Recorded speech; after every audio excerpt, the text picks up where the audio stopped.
When people think about Unilever, they rarely picture a single product. Instead, they picture mornings and evenings, kitchens and bathrooms, routines repeated so often they disappear into habit. Soap, shampoo, tea, ice cream detergent.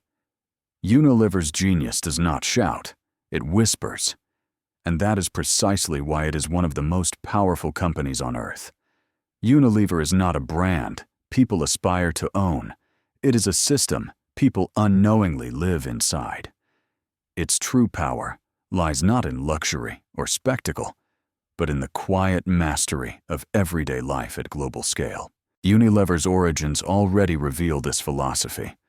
Born from the merger of a British soap company, Lever Brothers, and a Dutch margarine producer, Margarine Unilever, was created not around glamour, but around necessity. Soap and food were not indulgences. They were essentials. The founders understood something fundamental about human behavior. People may debate wants, but they rarely debate needs. By anchoring itself in daily consumption, Unilever positioned itself in a part of the economy that renews itself every morning. Demand did not have to be invented. It already existed. From the beginning, Unilever treated brands as vessels of trust rather than vehicles of aspiration. Lifebuoy, Sunlight, Dove, Lux. These names were not designed to dazzle. They were designed to reassure. Cleanliness, nourishment, care, reliability. In a world undergoing rapid urbanization and industrialization, Unilever's products promised order and hygiene at scale. This promise carried moral weight. Soap was not just a commodity. It was linked to public health dignity and modern living. Unilever understood early that when a product enters the body or touches the skin, trust becomes everything. What truly set Unilever apart was its approach to localization. While many multinational companies imposed uniform products and messages across markets, Unilever listened. It studied local habits, tastes, climates, and customs. Tea in India was not tea in Britain.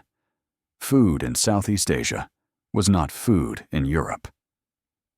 Unilever built a decentralized model where global scale coexisted with local sensitivity. This was not inefficiency, it was intelligence. By allowing brands to feel native rather than imported, Unilever embedded itself deeply into cultures rather than floating above them. This balance between global systems and local autonomy became Unilever's defining strength. Manufacturing research and procurement benefited from scale. Marketing, product formulation, and distribution adapted to context. Few companies manage this tension well. Most either fragment into local chaos or centralize into cultural blindness. Unilever learned to do both at once. It became a federation rather than an empire unified by standards, but diversified by reality. Another overlooked dimension of Unilever's power is patience. Unlike companies that chase rapid growth through disruption, Unilever grows by accumulation. A brand does not need to dominate a market overnight. It needs to be present consistently for decades. Trust compounds slowly, but once established, it is extraordinarily resilient. Parents introduce brands to children. Habits persist across generations. This is not viral growth, it is cultural sedimentation. Unilever's brands do not spike, they endure. Operationally, Unilever built one of the most sophisticated supply chains in the world.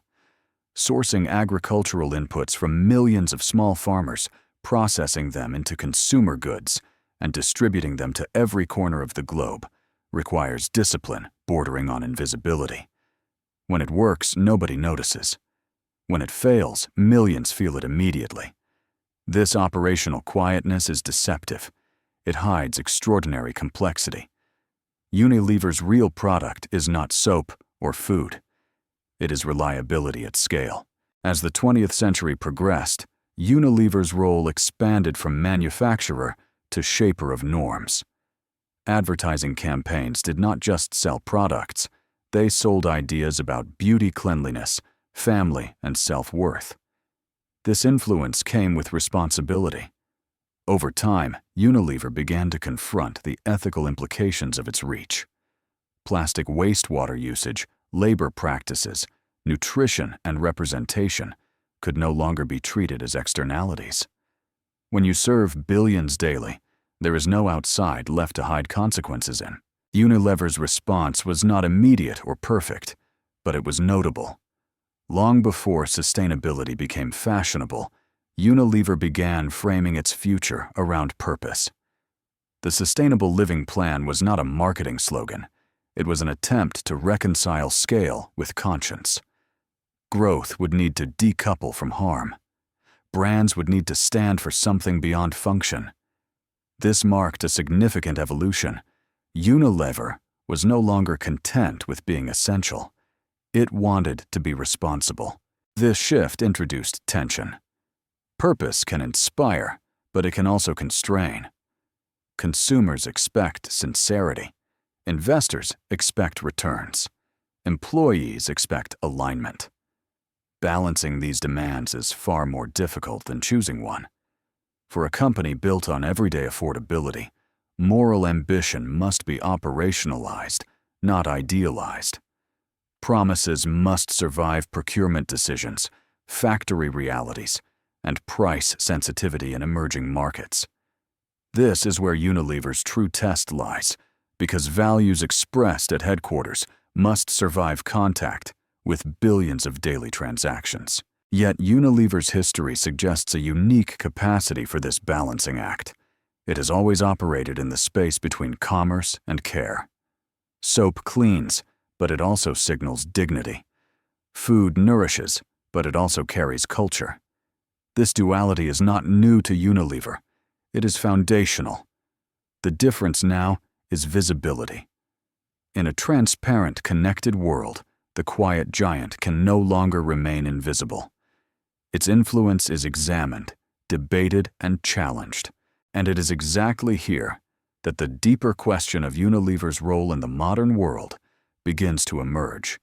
Because once a company becomes the invisible backbone of daily life for billions, its responsibility extends beyond shareholders and customers to society itself. And we must ask whether a corporation designed for efficiency and scale can also be designed for restraint, regeneration, and long-term human well-being without losing the operational excellence that made it indispensable in the first place. And that unresolved tension is the unfinished thought we must now carry forward into the next part. And when this unresolved tension is carried into Unilever's present reality, the company's quiet power becomes its loudest challenge, because stewardship at the scale of daily life leaves no room for abstraction. Every bar of soap, every sachet of shampoo, every cup of tea is a choice, repeated billions of times. And repetition is where responsibility either compounds or collapses. For Unilever, the question is no longer whether it can do good alongside growth, but whether growth itself can be redesigned, so that good is not an add-on, but the operating logic. This is why Unilever's pursuit of sustainability has always looked different from that of trend-driven brands. It cannot rely on premium pricing to absorb ethical costs. It cannot retreat into niche audiences. It must solve problems where margins are thin, infrastructures are fragile, and consumers are price-sensitive. Plastic reduction, regenerative agriculture, water stewardship, and fair labor practices are not slogans in this context. They are engineering challenges. The difficulty lies in aligning millions of suppliers, factories, distributors, and retailers around standards that must hold across continents and cultures without breaking affordability. Sustainability that raises prices too much fails the very people Unilever serves. Sustainability that remains cosmetic fails trust. The space between these failures is narrow, and Unilever must walk it every day. Decentralization. Once Unilever's great advantage becomes both asset and risk here. Local autonomy allows adaptation to cultural realities, but it also complicates accountability. What counts as responsible sourcing in one region may look inadequate in another. Unilever's response has been to codify principles while allowing execution to vary. This mirrors its historical model: global values, local expression. The challenge is enforcement without erasure. Standards must be real enough to matter and flexible enough to work. This tension defines modern multinational governance. Brand purpose adds another layer. Some of Unilever's brands have taken explicit stands on social issues, while others remain focused on functional benefits. This portfolio approach reflects realism. Not every product needs a manifesto. In fact, forcing moral messaging where it does not belong can erode credibility. Unilever's restraint here is instructive. Purpose is treated as contextual rather than universal. It emerges where it aligns naturally with a brand's history and audience. Dove can talk about self-esteem because care is its core. A detergent should prove responsibility through performance and footprint rather than slogans. This differentiation protects authenticity at scale. Yet even with this nuance, Unilever faces skepticism. Critics question whether any corporation this large can be genuinely responsible. The scrutiny is not unfair. Power invites doubt. But Unilever's response has rarely been defensive. It tends to answer critique with systems rather than rhetoric. Metrics target supplier audits, and long-term investment replace outrage cycles. Progress is slow, sometimes frustratingly so, but it is measurable. Unilever understands that credibility in essentials is earned through consistency, not announcements. The deeper reality is that Unilever operates in a domain most companies avoid: behavior change without spectacle. Encouraging people to use less water waste, less packaging, or choose healthier options does not generate excitement. It generates friction. Unilever's willingness to accept friction in service of long-term trust reveals a strategic patience that is increasingly rare.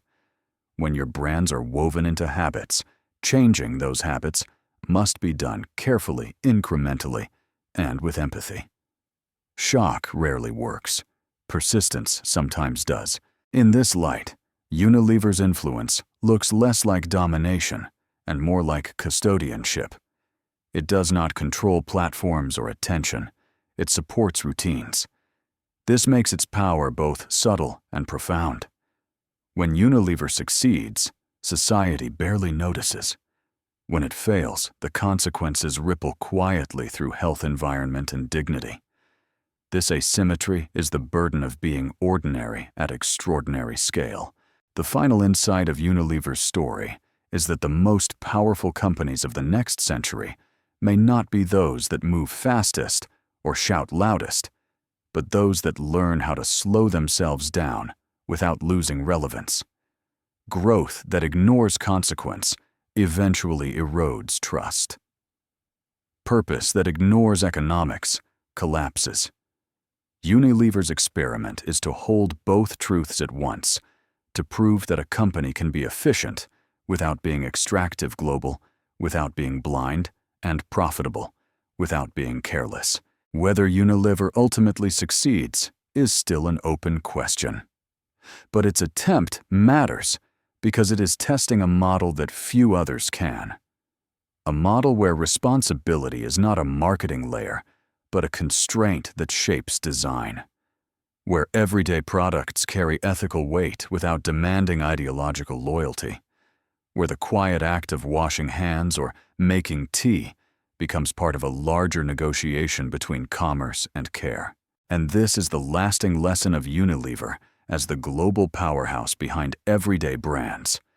True influence does not come from being seen everywhere, but from being relied upon everywhere. In a world chasing disruption, Unilever reminds us that endurance, when guided by conscience, can be just as revolutionary. Because changing the world sometimes begins not with a new idea, but with doing the same small things. Better, more honestly, and more responsibly. Billions of times in a row.